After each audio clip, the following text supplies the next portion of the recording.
Yes बच्चा, I hope आप लोग बहुत अच्छे हैं और आपकी पढ़ाई भी बहुत अच्छी चल रही है। सर लास्ट क्लास में हमने क्या देखा था? लास्ट क्लास में हमने 5 चीजें देखी थी प्रोडक्ट से रिलेटेड। किससे रिलेटेड? प्रोडक्ट से रिलेटेड। चलो मैं एक बार आपको क्विक रिकॉल भी करवा देता हूँ। रिकॉल नहीं, एक समरी काइंड ऑफ, कि हमने क्या क्या अभी तक देख चुके हैं। सर हमने स्ट्रेटेजिक एनालिसिस को देखा था, जहां पे स्ट्रेटेजिक एनालिसिस का डेफिनेशन को देखा था। It is a continuous process, जहां पे एक्सटर्नल इंटरनल एनवायरनमेंट को दोनों को कंसिडर करते हुए चलते हैं। सर इश्यूज देखे थे जो कि इसकी डेफिनेशन से ही निकल के आते हैं, ठीक है। जैसे कि आपका it evolves over a period of time, external और इंटरनल में बैलेंस रखना पड़ता है, रिस्क मैट्रिक्स देखा था, ठीक है।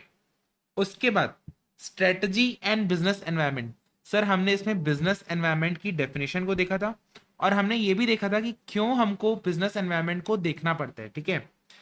उसके अलावा हमने सर माइक्रो, मैक्रो और इंटरनेशनल एनवायरनमेंट को भी देखते हुए चले थे, जहां पे मैक्रो में हमने पैसल analysis, political, economical, socio cultural, technological, legal and environmental, ये सब चीज को देखा था। उसके अलावा इंटरनेशनल में 3 चीज को देखते हुए चले थे, दैट इज योर कि फर्म्स ग्लोबल क्यों जाती है, फर्म्स के ग्लोबल कैसे जाती है, एंड उसका कैरेक्टरिस्टिक क्या रहते हैं, ठीक है।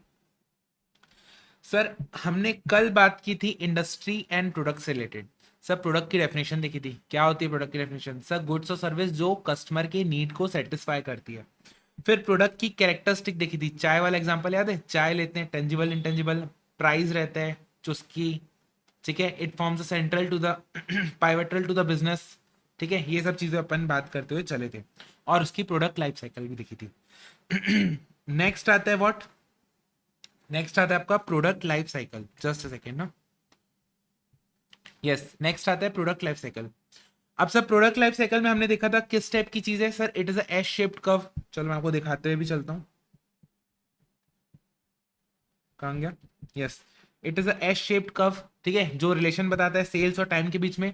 4 स्टेजेस रहते हैं, ठीक है। जैसे जैसे प्रोडक्ट 4 स्टेज के थ्रू गो थ्रू करता है, क्यों फायदेमंद रहता है कि कहाँ से पैसा उठा के कहाँ पे लगाना है, उस चीज में हेल्प मिलती है।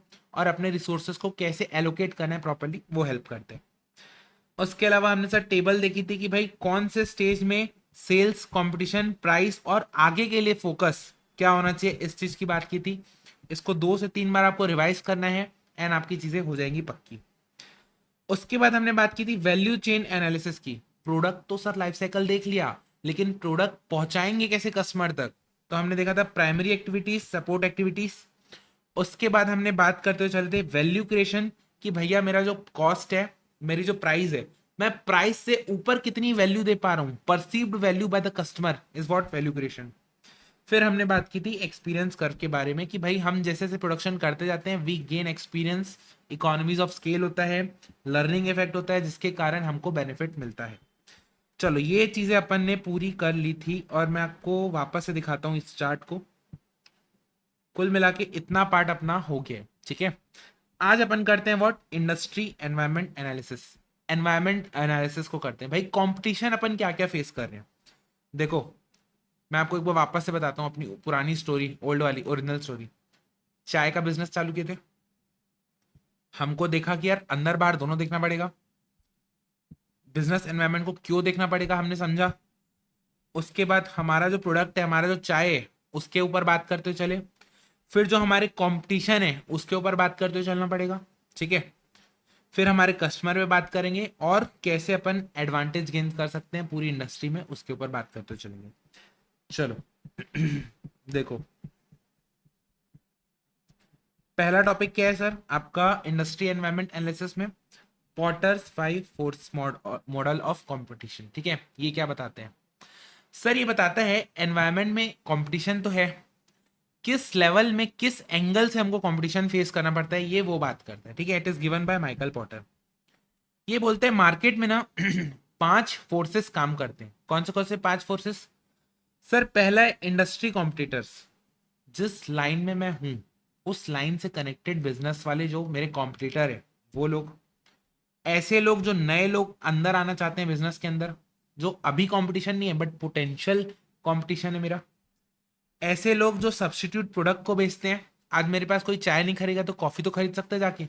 अगर कोई श्योर नहीं कि भाई चाय ही चाहिए कॉफी, उसको बेवरेज चाहिए, उसको हॉट बेवरेज चाहिए, तो मेरे लिए सब्स्टिट्यूट प्रोडक्ट क्या हो जाएगा? सर मैं अगर चाय बेचता हूँ तो कॉफी, तो वो भी तो मेरे लिए थ्रेट है, एक तरीके से कंपटीशन है मेरा। सप्लायर जिससे मैं माल खरीदता हूँ, और मेरा जो बायर जिसको मैं माल बेचता हूँ, ठीक है। तो ये पांच फोर्सेस प्ले करते हैं एक एनवायरनमेंट में, जो मेरे लिए कंपटीशन का स्कोप क्रिएट करते हैं। एक एक करके पॉइंट्स को डिस्कस करते हैं, बहुत लॉजिकल तरीका है, समझते हुए चलना और याद कराते हुए चलूंगा, देखना आपको। Force number 1, threat of new एंट्रेंट। Sir नया बंदा आ जाए। अच्छा एक बात बताओ, कोई भी अगर नया बंदा आएगा तो आपको नहीं लगता अच्छा खासा पैसा लेके आएगा, अच्छी खासी टेक्नोलॉजी लेके आएगा, कुछ तो दिमाग में बैठाया होगा उसने तब आया होगा। सर वो न्यू कैपेसिटी लेके आ रहे हैं। वो ना जापान से एक मशीनरी लेके आए जिसमें 1 घंटे में या 1 दिन में प्रोडक्शन भयंकर हो जाते हैं। जब सब कैपेसिटी बहुत ज़्यादा है, तो क्या करेगा, वो प्रोडक्शन को ज़्यादा करेगा। वो क्या करेगा, मार्केट शेयर को गेन करने की कोशिश करेगा, तो बहुत सारा प्रोड्यूस कर देगा। अब सर बहुत सारा प्रोड्यूस कर देगा तो उसको बेचना भी पड़ेगा। तो अगर मार्केट की डिमांड लिमिटेड है और उसने प्रोडक्शन बहुत सारा कर दिया है, तो उसको कम रेट में बेचना पड़ेगा। यानी कि सर इंडस्ट्री की ओवरऑल प्रॉफिटेबिलिटी को वो डिक्रीज करेगा। ठीक है। जो थ्रेट है, जो नया एंट्रेंट है, वो क्या करेगा, इंक्रीज कैपेसिटी के साथ आएगा, मार्केट शेयर को गेन करने की कोशिश करेगा, लेकिन प्रॉफिट कम कर देगा, तो ओवरऑल इंडस्ट्री की प्रॉफिटेबिलिटी क्या हो जाएगी, कम हो जाएगी।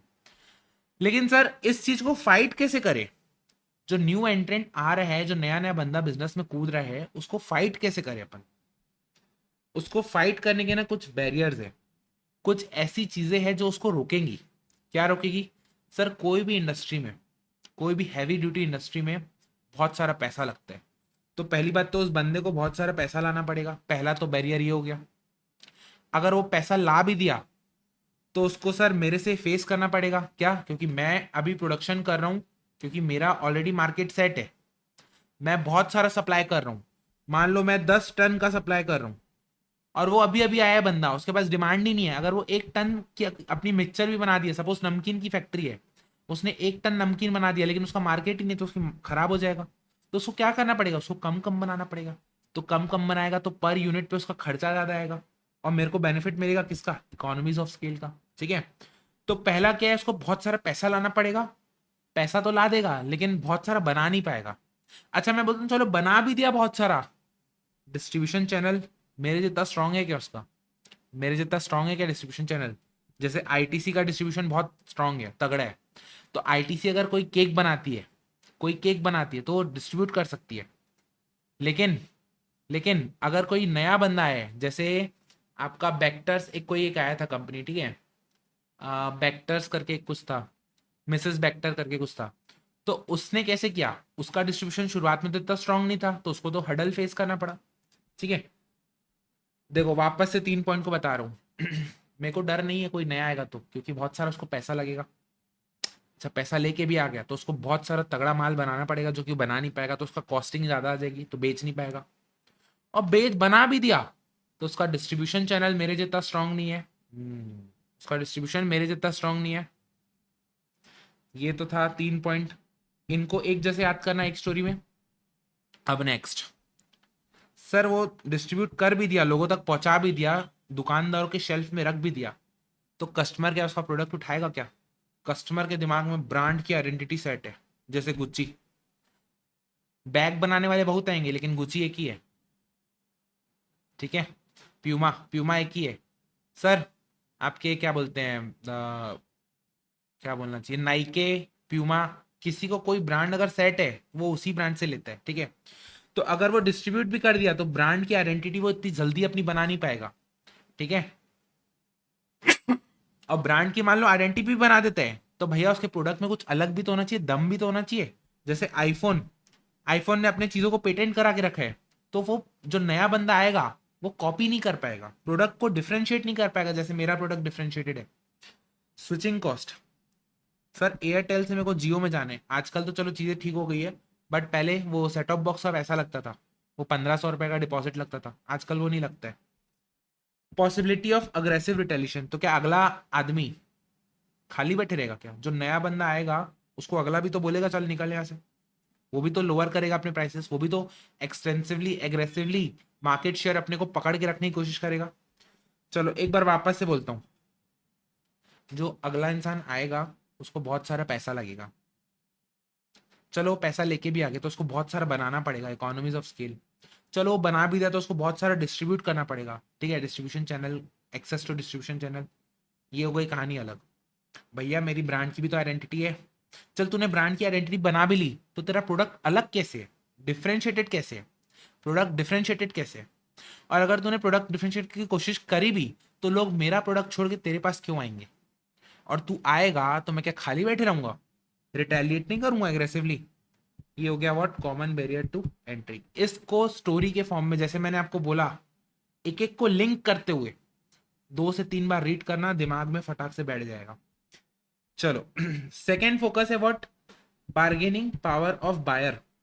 खरीदार, मैं दुकानदार हूं, खरीदार आया और मेरे से बार्गेन कर रहे, मेरे से बार्गेन कर रहे, मैं उसको क्या बोलूंगा? 2 ऑप्शन है। मैं बोलूंगा चल चल अबे जा, तेरे को नहीं दूंगा, इतना कम कोई देता है क्या, जा भाग यहाँ से। बट मेरे को पता है साला इसके अलावा कोई खरीदार है ही नहीं, इक्का दुक्का ही तो खरीदार है। तो मैं उसको क्या बोलूंगा? अरे सर सर आइए आइए बैठिए बैठिए, आप जो बोले, अरे ठीक है ना, प्राइस कम कर लेंगे कोई दिक्कत नहीं, जैसे आप बोलो। ऐसा होता है कि नहीं होता है? बायर क्या करते हैं, बायर को कम से कम चीज चाहिए सस्ते में, या तो आइटम सस्ते में चाहिए या तो उसी रेट में एक्स्ट्रा आइटम चाहिए, ठीक है। इट एक्सर्ट प्रेशर किस चीज में, या तो प्राइस बोलेगा कम करो, या तो बोलेगा एक काम करो प्रोडक्ट की क्वालिटी बढ़ा दो, या फिर सर्विस को एक्स्ट्रा दे देना मेरे को, ठीक है, जिसके कारण कॉस्ट बढ़ जाते हैं। तो दोनों तरीके से बायर हमारी प्रॉफिटेबिलिटी को कम करने की कोशिश करता है, ठीक है, कम करने की कोशिश करता है। अब उसके बाद buyers power is high. Buyer का पावर हाई कब रहता है? कब रहता है? जब कम बायर रहेंगे, जब मेरे को पता है यार गिने चुने बायर्स आए हैं तो उनको मेरे को तेल मालिश करनी पड़ेगी। बायर्स आर कंसंट्रेटेड और purchase in large volume. Sir बहुत सारा वॉल्यूम में परचेज करते हैं, मेरे को पता है यार, ठीक है ना, इससे कमाता नहीं हूं ना, लेकिन ये रोलिंग चला रहे हैं, मेरी फैक्ट्री चालू है, इसके कारण भले मैं सपोज 100 किलो माल बना रहा हूँ, तो भले मैं 50 किलो पे कमा नहीं रहा हूँ, लेकिन ये 50 किलो ये मेरे से खरीद रहे हैं, भले रेट टू रेट पैसा दे रहे हैं, इसके कारण मेरी फैक्ट्री चालू है जिसमें 100 किलो का प्रोडक्शन एनी टाइम होना ही होना है, ठीक है। तो बायर्स आर कंसंट्रेटेड और परचेज इन लार्ज वॉल्यूम, ठीक है। Buyers have full knowledge about the product. Buyers have full knowledge. Plastic की कुर्सी बनती है, प्लास्टिक की कुर्सी बनती है, प्लास्टिक की कुर्सी बनती है प्लास्टिक ग्रेन्युअल से। प्लास्टिक ग्रेन्युअल्स बनता है आपके ऑयल से। ऑयल मार्केट में अभी प्राइसेस डाउन है, रिलायंस कंपनी ने अपने ग्रेन्युअल्स के प्राइसेस को डाउन किया है और फैक्ट्री वाला बोलता है इसके प्राइसेस बढ़ाऊंगा। मैं उसको बोलता हूँ भैया देख, सिखाना तो किसी और को, पहली बात तो तेरा प्राइजेस रॉ मटेरियल के बढ़े ही नहीं है तो तू कैसे बढ़ा के दे रहा है हमको प्राइजेस? तो मेरे पास फुल नॉलेज है अबाउट प्रोडक्ट एंड उसकी कॉस्ट का, ठीक है, तो मैं डोमिनेट कर सकता हूँ, बायर डोमिनेट कर सकता है फैक्ट्री को। Industry product are undifferentiated. अच्छा, तू महंगा देगा, ठीक है ना, तेरा कॉम्पिटिटर दे देगा, कॉम्पिटिटर दे देगा, क्योंकि तेरे से लूं चाहे उससे लूं, बात तो एक ही है, कौन सा फर्क आ रहा है तुम लोग के प्रोडक्ट में? Industries product is not perceived as critical to the buyers need, ठीक है। एक बार वापस से मेरे साथ गो थ्रू करो। बायर के पास पावर कब होती है? जब बायर हाई नंबर में होते हैं, कंसंट्रेटेड होते हैं, या तो बहुत सारा वॉल्यूम खरीदते हैं, या तो उनको पूरी नॉलेज होती है कॉस्ट की प्रोडक्ट की, या तो वो अनडिफरेंशिएटेड प्रोडक्ट को खरीदते हैं, ठीक है, अनडिफरेंशिएटेड आपका स्टैंडर्डाइज प्रोडक्ट को खरीदते हैं, या तो it is not perceived as critical to the buyers rate, it is not perceived to be critical. ले चाहे नहीं ले उसको फर्क नहीं पड़ रहा है, तो मेरे को तो बेचना है ना अपने प्रोडक्ट को, तो मैं तो बोलूंगा ले भाई ले ले, ऐश कर, कम में ले ले भले। चलो फोकस 3, मैं बिजनेस कर रहा हूँ। पहला डर किस बात का था कि नया बंदा आएगा कि नहीं, दूसरा डर किस बात का है कि मेरा बायर मेरे को निचोड़ेगा कि नहीं, तीसरा डर है कि मैं जिससे सामान खरीदा हूं वो मेरे को महंगे में तो नहीं देगा।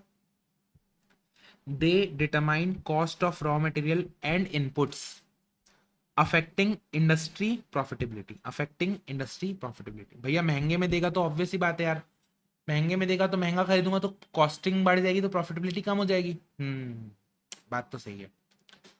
Supplier power is high. Supplier के पास पावर कब रहती है? सर वही सेम चीज, जब सप्लायर कम से कम हो। मेरे को पता है मैं बायर हूँ, मैं जा रहा हूँ खरीदने, अब मेरे को सप्लायर बोलता है, मैं सप्लायर को बोला कि भैया 100 रुपये का है ना, मेरे को 80 रुपये में दे। सप्लायर बोलता है चल निकल यहाँ से, नहीं बोलता है कि नहीं मिलेगा, तो मैं सप्लायर को बोलता हूँ तू नहीं देगा ना, देख फिर देख मार्केट में 10 लोग बैठे हैं, जाऊंगा मैं लेके आऊंगा। तो सप्लायर को पता है, सप्लायर बोलते हैं मार्केट में कोई है ही नहीं, जा देख क्या। तो सप्लायर कंसंट्रेटेड है। अब क्या है, suppliers are concentrated compare to buyers, ठीक है। तो सप्लायर का पावर बढ़ जाएगा। सर यहाँ पे क्या था, अनडिफरेंशिएटेड प्रोडक्ट, अब यहाँ पे क्या आएगा सर, स्पेशलाइज्ड और डिफरेंशिएटेड प्रोडक्ट, ठीक है। सप्लायर के जो प्रोडक्ट है ना क्रूशियल है, सब स्पेशलाइज्ड है, ऐसे प्रोडक्ट है जो किसी और के पास नहीं मिलेंगे, and substitutes are not available, ठीक है। High switching cost are involve in changing supplier, high switching cost are involve in changing supplier. मैं बायर हूं, मेरा इसके यहाँ खाता चलता है सप्लायर के पास, मेरा 2 लाख की उधारी है इसके ऊपर। अगर मैं नए सप्लायर के पास जाऊंगा तो ये मेरे को बोलेगा पहले मेरे को मेरे 2 लाख रुपए वापस कर, फिर तू अपना नया जाके खरीदते रहना। तो मेरे को पता है यार, चल ठीक है, थोड़ा बहुत महंगा भी दे रहे ना, चलने दे, 2-2 महीने की उधारी तो मिल रही है मेरे को इससे। हाई स्विचिंग कॉस्ट, ठीक है। ये एक बार आप रीड कर लेना, आपका ये वाला पॉइंट भी हो जाएगा कंप्लीट। एकदम लॉजिकल है, केवल कीवर्ड्स पकड़ने हैं। कंसंट्रेटेड ज्यादा है, स्विचिंग कॉस्ट ज्यादा है, स्पेशलाइज प्रोडक्ट बनाते हैं, ये 3 पॉइंट में अपना पॉइंट कवर हो जाएगा, ठीक है। सर फोर्थ वाला force, that is your threat of substitutes. Threat of substitutes यानी कि perform same function but comes from different industry. Sir वो काम एक ही चीज का करते हैं लेकिन वो अलग इंडस्ट्री से आते हैं, ठीक है। दे प्लेस सीलिंग ऑन प्राइस।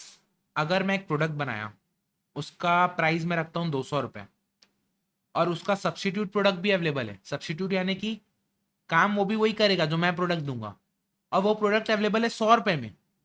तो आपको क्या लगता है मैं कितने रुपए में बेच सकता हूँ अपना प्रोडक्ट? सर मेरे ऊपर एक सीलिंग आ जाएगी। अगर मैं 200 में बेचने की कोशिश करूंगा तो कस्टमर सब्स्टिट्यूट के पास जाके वो खरीद लेगा 100 रुपए में, ठीक है। तो मेरे को एक सीलिंग आ गई, ceiling on price and limits overall profitability. And limits, भाई प्राइस को अगर मैं कंट्रोल कर लिया तो प्रॉफिटेबिलिटी को मेरी लिमिट हो जाएगी। अगर सब्स्टिट्यूट की इंडस्ट्री में high R and D investment हो रहा है, अगर सब्स्टिट्यूट की इंडस्ट्री में हाई आर एन डी आपका इन्वेस्टमेंट हो रहा है, तो there is a high chances कि बंदा मेरे पास नहीं जाके उससे ले ले प्रोडक्ट, क्योंकि आर एन डी ज्यादा हो रही है तो प्रोडक्शन कॉस्ट कम हो जाएगा, अच्छा प्रोडक्ट की क्वालिटी निकल के आएगी, तो लोग सब्स्टिट्यूट को प्रेफर करेंगे, ठीक है। एक्सेलरेट सब्स्टिट्यूट थ्रेट, ठीक है, एक्सेलरेट सब्स्टिट्यूट थ्रेट। जैसे कि रियल एस्टेट या फिर bank deposit is a new form of, एक समय था जहां पे ये चीजें नया फॉर्म ऑफ इन्वेस्टमेंट था। उसके पहले लोगों को लगता था कि यार स्टॉक्स में ही पैसे लगते हैं, इन्वेस्टमेंट स्टॉक्स में ही होता है, ठीक है। चलो जी, last and most important, fifth and most important, fourth five क्या बोलते हैं, nature of rivalry among existing customer. देखो मेरे को खतरा कहां से था, एक तो भाई नए लोगों से जो आएंगे इंडस्ट्री को डिस्टर्ब करेंगे, एक तो जो सब्स्टिट्यूट प्रोडक्ट बेच रहे हैं, मेरे बायर से, मेरे सप्लायर से मेरे ऊपर प्रेशर है, ठीक है। अब सर जो ऑलरेडी उसी इंडस्ट्री में मेरे कॉम्पिटिटर्स हैं, वो लोग भी मेरे को दिक्कत कर रहे हैं, वो लोग भी मेरे को दिक्कत कर रहे हैं, कैसे देखो। राइवलरी, आपस में लड़ाई इस हाई या फिर कट थ्रोट कंपटीशन है कब, जब मार्केट में, जब इंडस्ट्री में लैक ऑफ इंडस्ट्री लीडर हो, कोई एक बंदा नहीं हो, कोई एक अगर लीडर नहीं होगा, क्या होता है अगर कोई लीडर है तो इसने प्राइस डिसाइड कर लिया, ठीक है, इसने प्राइस डिसाइड कर लिया तो बाकी लोग भी उसी प्राइस को फॉलो करेंगे, तो कोई लीडर ही नहीं है, तो सब लोग आपस में एक दूसरे को टांग खींचने की कोशिश कर रहे हैं, ठीक है। अब सर लीडर तो है, लीडर तो है लेकिन हाई नंबर ऑफ कॉम्पिटिटर है, इतने सारे कॉम्पिटिटर है कि बंदा किसी ना किसी के पास जाके सामान ले ही लेगा, बंदा किसी न किसी के पास जाके सामान ले लेगा, हमसे नहीं लेगा तो किसी और से ले लेगा। तो पहला चीज क्या, लीडर नहीं है, दूसरा चीज क्या, लीडर तो है लेकिन हाई नंबर ऑफ कॉम्पिटिटर है, कॉम्पिटिटर बहुत सारे हैं। तीसरा चीज क्या, कॉम्पिटिटर बहुत सारे हैं, और कॉम्पिटिटर अगर निकलना भी चाहे इस बिजनेस से, क्योंकि देखो कंपटीशन के कारण कोई नहीं कमा पाता है, ठीक है, कंपटीशन में हर कोई लॉस में जाता है या फिर प्रॉफिटेबिलिटी कम हो जाती है, तो ये लोग सोच रहे हैं यार क्या फालतू इंडस्ट्री में आके बैठे हैं हम लोग, इससे अच्छा तो कोई और काम ढूंढ लेते हैं। अब ये एग्जिट करने की कोशिश कर रहे हैं बट एग्जिट ही नहीं कर पा रहे, हाई एग्जिट बैरियर लग गया इनके जानने में वापस से। सर या तो इंडस्ट्री लीडर नहीं है या तो इंडस्ट्री लेवल है, तो कॉम्पिटिटर्स बहुत सारे हैं और हाई एग्जिट बैरियर है। उन्होंने जो इन्वेस्टमेंट किया था मशीनरी में, अब वो सोच रहे हैं कि मशीन को बेच बाच के दूसरे इंडस्ट्री में चलते हैं, तो खरीदने वाला कोई है ही नहीं क्योंकि हाईली स्पेशलाइज्ड मशीन है वो, ठीक है, ऐसा। तो there are sometimes high exit barrier also. उसके अलावा हाई फिक्स्ड कॉस्ट। अब समझना हाई फिक्स्ड कॉस्ट से कैसे कंपटीशन में फर्क पड़ता है। मेरे खर्चे ज्यादा है, फिक्स कॉस्ट ज्यादा है, तो मैं जो प्रोडक्ट बना रहा हूँ, मान लो मेरा फिक्स कॉस्ट है 10,000 रुपये। अगर मैं प्रोडक्ट बना रहा हूँ 1,000 यूनिट, तो पर यूनिट पे मेरा खर्चा कितना लग रहा है सर? 10 रुपए का।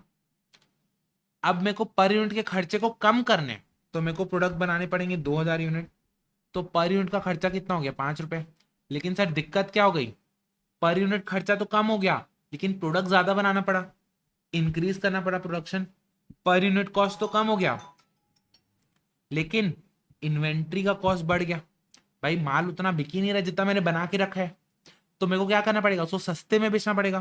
तो अगर मैं सस्ते में बेचूंगा तो मेरा प्रॉफिट और प्राइसेस कम करना पड़ेगा, तो ओवरऑल इंडस्ट्री को वो फर्क देगा, ओवरऑल इंडस्ट्री में वो इफेक्ट करेगा। ठीक है, वापस से, know industry leader, industry leader है लेकिन हाई कंपटीशन, लेकिन सर एग्जिट बैरियर नहीं है, हाई फिक्स कॉस्ट के कारण उसको प्राइसेस को कम करना पड़ेगा। अनडिफरेंशिएटेड प्रोडक्ट, जब मेरे पास कोई डिफरेंशिएटेड प्रोडक्ट ही नहीं है, तो मेरे कॉम्पिटिटर के पास ले चाहे मेरे से ले, उसको तो फर्क नहीं पड़ा। तो मैं अगर प्राइसेस को ज्यादा करूंगा तो मेरे कॉम्पिटिटर के पास चले जाएगा बायर। स्लो इंडस्ट्री ग्रोथ, ठीक है, इंडस्ट्री में ग्रोथ ही नहीं है, स्टैग्नेशन आ गई। ठीक है, क्या आ गया? मैच्योरिटी आ गई। चलो जी, आई होप ये वाला पार्ट आपका हो गया है। एक बार आप स्टॉप करना, इसको स्क्रिबलिंग करके लिख के देखना। स्क्रिबलिंग करके लिख के कैसे सर? देखो, आप पहले टेबल बनाना, ठीक है, राइवलरी अमॉन्ग कॉम्पिटिटर, यहां से थ्रेट ऑफ न्यू एंट्रेंट, ठीक है, यहाँ पे आपका थ्रेट ऑफ सब्स्टिट्यूट, यहाँ पे बार्गेनिंग पावर ऑफ बायर, यहाँ पे बार्गेनिंग पावर ऑफ सप्लायर। फिर आप देखना न्यू, अगर कोई बंदा आ रहा है तो उसमें बैरियर कैसे लग सकता है सर? हाई कॉस्ट, ठीक है, हाई कैपिटल कॉस्ट। उसके बाद अगर कॉस्ट ज्यादा है तो economies of scale, distribution channel, ठीक है, प्रोडक्ट डिफरेंशिएशन। मैं क्या बोल रहा हूँ, हर एक चीज को स्क्रिबलिंग करते हुए, लिखते लिखते आप इसको रिवाइज करोगे तो आपका, मैं बता रहा हूँ ना, लाइफ टाइम तक आपको याद रहेंगी चीजें। चलो लाइफ टाइम नहीं तो एग्जाम तक आपको दिमाग में से बैठ जाएंगी चीजें। चलो जी, चलो जी, अब नेक्स्ट पार्ट आता है, व्हाट? Attractiveness of industry. अभी अपन क्या चेक कर रहे हैं? अभी अपन चेक कर रहे हैं कि मार्केट में कंपटीशन कैसा है, कितना है, और हमको फिर उससे फर्क क्या पड़ रहा है। मैं ना एक स्टोरी बनाता हूँ, चलो स्टोरी नहीं, मतलब मेरे को ना एक नया इन्वेस्टमेंट करना है। कहाँ पे इन्वेस्टमेंट करना है सर? रोबोटिक्स की फैक्ट्री में। एक नई रोबोटिक्स की फैक्ट्री बनानी है जिसको मैं बोलूंगा रोबोटेक, जिसको मैं बोलूंगा रोबोटेक। अब सर नई इंडस्ट्री में मैं एंटर करूं उसके पहले मेरे को कुछ चीजें देखनी पड़ेगी, उस पे के पहले कुछ चीजें देखनी पड़ेगी। क्या क्या देखनी पड़ेगी? फ्यूचर में स्कोप है क्या उसका? चेकिंग फ्यूचर डिमांड, क्या इंडस्ट्री का ग्रोथ पोटेंशियल है आगे चल के? क्या आगे चल के ग्रोथ पोटेंशियल है? और ग्रोथ पोटेंशियल है तो फ्यूचरिस्टिक वायबिलिटी, फ्यूचर में वो सस्टेन कर पाएगा, वो भी है कि नहीं? ग्रो तो करेगा लेकिन डाउन तो नहीं हो जाएगा, सस्टेन कर पाएगा कि नहीं कर पाएगा? अगर मैं कैमरा बनाने की फैक्ट्री में एंटर करता हूं, कौन सा कैमरा? DSLR camera. आपको क्या लगता है वर्क करेगा कि नहीं करेगा? सर अगर मेरा टारगेट फिल्म इंडस्ट्री वाले हैं तो मैं भी वर्क कर जाए। अगर मेरा टारगेट है आपका एंड यूजर, ठीक है, एंड यूजर यानी कि लोग, जनरल पीपल एट लार्ज, तो फेल हो जाएगा। क्योंकि फ्यूचर वायबिलिटी है ही नहीं। आजकल फोन इतने अच्छे अच्छे आ रहे हैं, आईफोन इतने अच्छे अच्छे कैमरे वाले आ रहे हैं, हर दिन नया अपडेशन आ रहे हैं, तो लोग अलग से डीएसएलआर क्यों खरीदेंगे? ठीक है, चलो, तो पहले तो अपन को चेक करना पड़ेगा फ्यूचर में डिमांड है कि नहीं है, इंडस्ट्री की ग्रोथ पोटेंशियल है कि नहीं है।